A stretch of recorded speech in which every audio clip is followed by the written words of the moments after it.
کہ جب مرید کا سنکرات کا وقت آ جائے، سکرات، حالت نزع، آخری وقت میں جب سانسیں لینا مشکل ہو جاتا ہے، موت بالکل سر پہ کھڑی ہوئی ہوتی ہے، سرکار غوث اعظم اس وقت اپنے مرید کے سرانے آ کے کھڑے ہو جاتے ہیں، کھڑے ہو کے خود بنفس نفیس اپنے مرید کو کلمہ پڑھاتے ہیں۔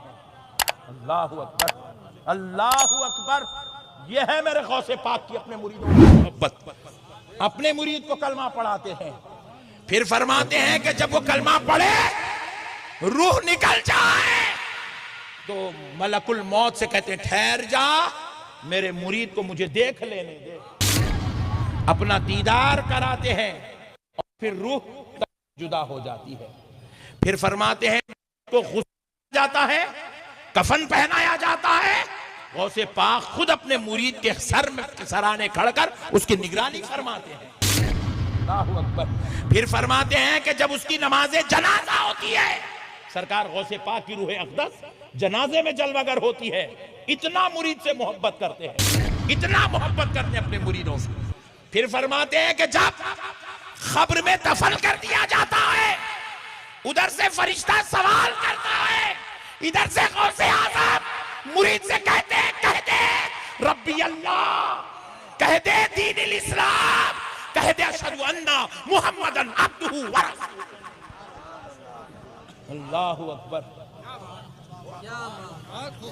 غوث اعظم کھڑے ہو کے مرید کی مدد کرتے ہیں، سبحان اللہ۔ اسی لیے تو فرمایا گیا۔ وعلیکم السلام ورحمۃ اللہ۔ نظام الدین آندرا سے پوچھتے ہیں کیا غوث اعظم اپنے مریدوں کے جاکنی کے وقت خود تشریف لاتے ہیں، اپنا دیدار کراتے ہیں، مریدوں کو کلمہ پڑھا کر اس کی نماز جنازہ میں بھی شامل ہوتے ہیں، اور کیا قبر کے سوال و جواب میں مدد فرماتے ہیں؟ سبحان اللہ، سبحان اللہ، بڑی زبردست بات کہی ہے آپ نے، اللہ تعالیٰ آپ کو جزائے خیر دے۔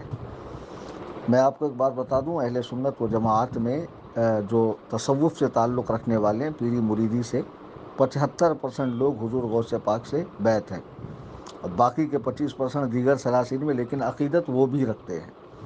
تو ان 25% کو یہ بات بتا دی جائے تاکہ وہ بھی پوری طرح سلسلہ قادریہ میں آ جائیں۔ کتنی اچھی بات ہے، ایک سلسلہ قادریہ میں بیعت ہو جاؤ، پھر کیا، یہاں سے وہاں تک بیڑا پاری پار انشاءاللہ، جنت میں جانے تک کوئی روک نہیں، کوئی ٹوک نہیں، کیونکہ موت کے وقت غوث پاک دیدار بھی عطا فرمائیں گے، اور ساتھ میں نظام سختی بھی، آسانی بھی فرمائیں گے، اور ساتھ میں کلمہ شریف بھی پڑھائیں گے، پھر جنازے میں شریک ہوں گے۔ نماز جنازہ اگر ایک شخص نے بھی پڑھ لی تو باقی سب کے اوپر سے ساقط ہو جاتی ہے، چونکہ نماز جنازہ فرض کفایہ ہے۔ اب ایسا کرو، جنازہ رکھ دیا کرو، سرکار غوث پاک تشریف لائیں گے، اور اس کے بعد آپ نماز جنازہ پڑھ لیں گے۔ تو جس کی نماز جنازہ اولیاء کے سردار نے پڑھی، کسی اور کی کیا ہمت ہے کہ اس کی نماز جنازہ پڑھے؟ اور جب اولیاء کے سردار نماز جنازہ پڑھیں گے تو یقیناً جنتی ہو جائے گا۔ پھر یہ کہ وہاں جو فرشتے آ رہے ہیں وہاں بھی حضور غوث پاک ہے، کبھی تو غوث پاک کا دھوبی ہوں کہہ کے چھوٹ جا رہا ہے، اور پھر کبھی تو غوث پاک آنکھ بھی نکال رہے ہیں فرشتے کی، اور کبھی تو مرید کے پاس فرشتوں کو آنے کے بعد ڈانٹ بھی رہے، کہاں سے پڑھ کے آتے ہو سب باتیں؟ وہ کون جاہل مقررین ہیں جو اس طرح کی باتیں کرتے ہیں؟ جب امام غزالی نے اتنی بڑی بات فرمائی کہ سو امام اللہ کی رحمت اور رسول کی شفاعت کی بات ہمیشہ کرے، وہاں شیطان کے جانے کا کام نہیں ہے۔ اس طرح کی بات کرنے سے کیا مسجدیں سونی نہیں ہوں گی، مدرسے غیر آباد نہیں ہوں گے؟ لوگ حج کرنے جائیں گے، زکوٰۃ ادا کریں گے، ٹھنڈ کے زمانے میں اٹھ کے مسجد میں نماز پڑھیں گے، تراویح پڑھیں گے، زکوٰۃ و صدقہ دیں گے، ایک دوسرے کے حقوق ادا کریں گے۔ کچھ کرنے کی ضرورت نہیں، صرف بیعت ہو جاؤ اور یہ سارے بمپر آفر آپ کو مل جائیں گے۔ وہ بائی ون گیٹ ون ہوتا نا، یہاں تو بائی ون 1000 فری میں مل جائیں گے آفرز آپ کو۔ کتنے آفرز گنوا دیے آپ نے؟ یہ جس جاہل مقرر نے حیدرآباد کے بیان کیا، ایک نمبر کا جاہل ہے۔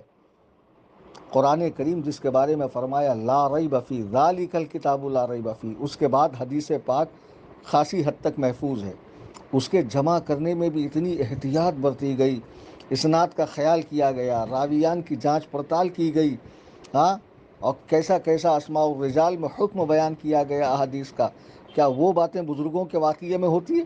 بس کسی خوش عقیدہ مرید نے کہا ایسا ایسا معاملہ ہے، لوگوں نے مان لیا اور جاہل مقرروں نے بولنا شروع کیا۔ اللہ کے نبی فرماتے ہیں جو ایک نماز چھوڑے وہ 2,88,00,000 سال جہنم میں جلایا جائے گا۔ اب جو پوری زندگی نماز ہی نہ پڑھے، زکاتی نہ دے، شراب پیے، سود کھائے، لیکن بیت ہو گیا کسی پیر کی چادر پکڑ کے، امامہ پکڑ کے، جبہ پکڑ کے، قبہ پکڑ کے، ہاں، اور قادری سلسلہ تھا تو اس کو یہ سارے آفر ملیں گے۔ کیا جہالت بھری باتیں ہیں یار، کس طرح یہ کس طرف لے کے جا رہے ہیں قوم کو یہ لوگ۔ اس طرح کی آسانیاں بتا کر دین کی جو پابندیاں تھیں، جو فرائض و واجبات ہیں، جس کے ترک پر سخت سخت وعیدیں زبان رسالت سے ارشاد ہوئی، وہ سب ختم ہو گئی۔ بالکل ایسی بات نہیں۔ ہاں، کسی خوش قسمت مرید کو اگر سرکار غوث پاک دیدار فرما دیں تو یہ بعید بھی نہیں ہے، لیکن ہر ایک کے حق میں یہ بات کہاں سے پڑھ لیا آپ نے؟ بالکل اس طرح کی باتیں بیان نہیں کرنی چاہیے، اس سے بدعملی زور پکڑے گی۔ اسی لیے سنیوں کی مسجدیں جو ہے آباد نہیں ہیں۔ نمازی میں کبھی کبھی امام اور نائب امام دو ہی ہوتے ہیں، یا تو کہیں کہیں امامی اذان دیتا ہے، امامی نماز پڑھتا ہے۔ اللہ کے بندو، اس طرح کی باتیں مت کیا کرو، نہ اسے شیئر کیا کرو۔